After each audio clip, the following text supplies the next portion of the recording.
Welcome digital hearing aid centre. आज बात करेंगे हेयरिंग एड के बारे में। मैं हेयरिंग एड के बारे में ही और ऑडियोमीट्री के बारे में ही आपको बताता हूँ। हर बार नए नए वीडियो आते हैं। इससे पहले कि कुछ बात करें, आप पहले चैनल को सब्सक्राइब कर दें, क्योंकि अगर आप ये वीडियो देख रहे हैं तो मतलब आपसे रिलेटेड है और आपको हेयरिंग लॉस का किसी न किसी को शिकायत है, तो आप सब्सक्राइब करेंगे तो नए नए वीडियो आपको देखने को मिलते रहेंगे जो कि आपके लिए हेल्पफुल होंगे। अब बात आती है, लोग सोचते हैं हमको हेयरिंग एड खरीदना है तो कहाँ से खरीदें, कैसा हेयरिंग एड है। बहुत सारे सवाल होते हैं मार्केट में, किस तरह का हेयरिंग एड है। बहुत डिफरेंट डिफरेंट कंपनी है, बहुत चीप मॉडल्स भी हैं, हाई रेंज मॉडल भी है, 1 लाख तक का भी है, आपका 2500 का भी है। तो इसके बारे में सब अब मैं आपको विस्तार से बताऊंगा। इससे पहले आप चैनल सब्सक्राइब कर दो।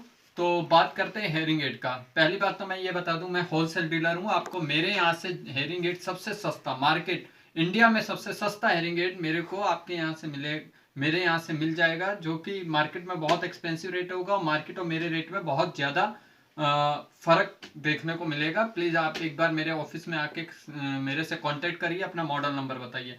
अब बात करते हैं हेयरिंग एड कैसे चूज करें। सबसे पहले आदमी को हेयरिंग लॉस पता चलने लगता है जब वो कई बातों को रिपीट करने लगता है, या एक कमरे से कोई आवाज देता है, दूसरे कमरे में पेशेंट बैठा है नहीं सुन रहा, या फिर अपने किसी काम में लगा है नहीं सुनाई दिया। ग्रुप डिस्कशन में बाकी लोगों को बात समझ आ जाती है, जबकि पेशेंट को वो बात जिसको हेयरिंग लॉस है आराम से नहीं समझ पाता है। और कई बार टीवी सुनने में भी दिक्कत होती है, लोगों को बार बार रिपीट कराने को कहता है। तो ये सब हेयरिंग लॉस के एक सिम्टम है। हेयरिंग लॉस का मतलब ये नहीं है कि आपका कान खराब हो गया या कुछ हो गया, सिर्फ हेयर सेल्स कम हो जाते हैं, जो कि इन्फेक्शन से, निकोटीन, आपका स्मोकिंग और ओवरडोज मेडिसिन, जेनेटिक, कई सारे रीजंस होते हैं जिसकी वजह से हेयरिंग लॉस हो जाता है। तो हम बात करते हैं हेयरिंग लॉस होने, जब आपको एहसास होने लगे कि आप कुछ बातें ऐसे जो दूसरे आदमी आराम से सुन लेते हैं, जबकि आपको सुनने के लिए दोबारा रिपीट कराना पड़ता है, ये सबसे बड़ा सिम्टम होता है हेयरिंग एड लॉस का। तो इसको डायग्नोस कैसे करते हैं? डायग्नोस करने के लिए आपको क्या करना है, सबसे पहले अपने ईएनटी पे जाना है, अपना चेकअप कराना है कान का, कहीं पस या कोई इन्फेक्शन तो नहीं है। उसके बाद एक पीटीए टेस्ट होता है। पीटीए टेस्ट का मतलब होता है प्योर टोन ऑडियोमेट्री।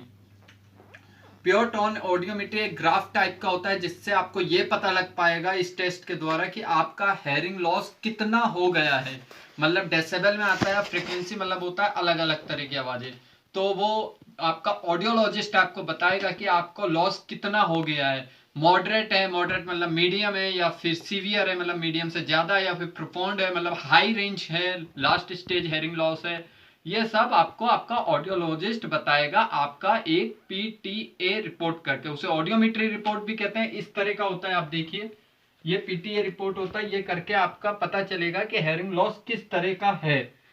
फिर उसके बाद हम बात करते हैं, आपको ये बताने के बाद आपको ऑडियोलॉजिस्ट ही बताएगा कि किस तरह का हेयरिंग एड लगेगा। हेयरिंग एड कई तरह के आते हैं, इनविजिबल भी आता है, बिहाइंड द ईयर आता है, आरआईसी आता है।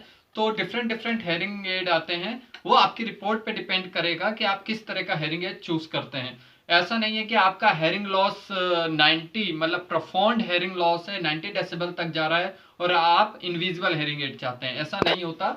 हेयरिंग के पावर पे डिपेंड करता है कि आपको किस तरह का हेयरिंग एड बेस्ट रहेगा सुनने के लिए। अच्छा, आजकल कई हेयरिंग एड्स ऑनलाइन बिक रहे हैं, जबकि हर हेयरिंग एड्स में कंपनी लिख के दे रही थी कि ऑनलाइन ना खरीदें, क्योंकि ऑनलाइन अमेजोन, फ्लिपकार्ट, बहुत सारी कंपनीज हैं जो ऑनलाइन बेच रही है। जबकि ये एक मेडिकल डिवाइस है, प्रॉपर बैठा के सिटिंग के साथ उसमें साउंड देना होता है, चेकअप करना होता है, और ये एक प्रोसेस है, मेडिकल प्रोसेस है, जिसको आप ऑनलाइन ना खरीदे तो बेटर रहेगा। पता चला आपका लॉस मॉडरेट है और आप प्रोफाउंड हेयरिंग लॉस लगा रहे हैं हाई रेंज का, तो आपके कानों में और ज्यादा दिक्कत होगी, शोर आएगा और सुनने में सरदर्द वगैरह होने के चांस रहेंगे। इसलिए आप बेटर होगा कि अपने एक ऑडियोलॉजिस्ट से कंसल्ट करके ही अपना हेयरिंग एड चूज करें। जरूरी नहीं है कि आप ऑडियोलॉजिस्ट से ही खरीद लें। हाँ, आप मॉडल उसको मार्केट में ट्राई कर सकते हैं कि डिफरेंस और सस्ता मिल सके, लेकिन पहले आप ऑडियोलॉजिस्ट से ही कंसल्ट करके अपना हेयरिंग एड लगवाएंगे। तो ये हो गई बात आपका कैसे हेयरिंग एड लगाना है। इसमें हर रेंज का आता है, 8,000, 10,000, 50,000, 40,000। तो चैनल्स होते हैं, इनमें जितने चैनल्स होते हैं उतनी क्लैरिटी बढ़ती है। अगर मैं बात करूं किसी एजेड आदमी की, तो एजेड आदमी के लिए आपका 5,000 से 10,000 तक का हेयरिंग एड ठीक रहता है। उसके बाद ब्लूटूथ फीचर्स वाले हेयरिंग एड आ गए, ब्लूटूथ से कनेक्ट हो जाता है, आपका मोबाइल ऐप से कनेक्ट हो जाता है, स्मार्ट टीवी से कनेक्ट हो जाता है, तो उनकी रेंज थोड़ी सी हाई होती है और चार्जेबल होते हैं। तो इसमें आप कोई सा भी चूज कर सकते हैं, इसके लिए आप पे कोई भी वो नहीं है कि आपको यही लेना है। आप मेरे से भी संपर्क कर सकते हैं। Best to best rate, high discount में मैं हेयरिंग एड प्रोवाइड करता हूँ। एक बार प्लीज आप मेरे से कंसल्ट करें। ये था हेयरिंग एड कैसे चूज करें। Thank you digital hearing aid centre.